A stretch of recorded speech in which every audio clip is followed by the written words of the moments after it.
Ne pensez pas que je sois venu abolir la loi ou les prophètes. Je ne suis pas venu abolir, mais accomplir. Qu'est-ce que cela voudrait bien dire? Jésus souhaite-t-il encore renforcer la loi qui semble déjà être difficile et lourde à supporter? Certainement pas.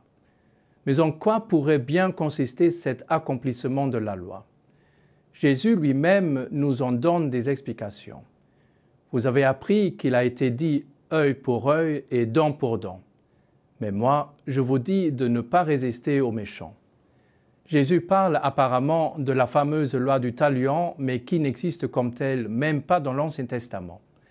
Pendant des siècles, nous avons pris l'habitude de croire que Moïse invitait par cette loi à la vengeance.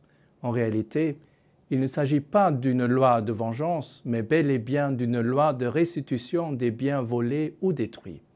Donc, si jamais cela t'arrive de casser la bouche de quelqu'un, tu es tenu par justice de lui payer le dentiste.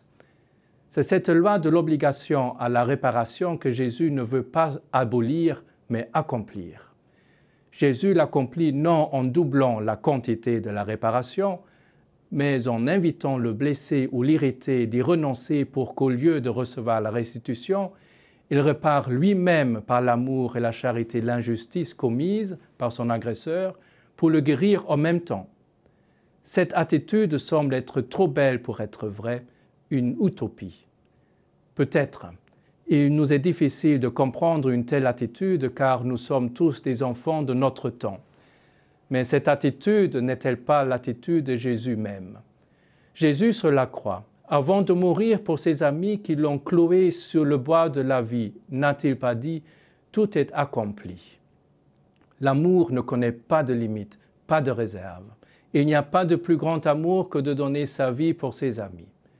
Les possibilités de la manifestation extérieure de ce don total sont légion, mais l'attitude intérieure est toujours celle de l'amour du Christ.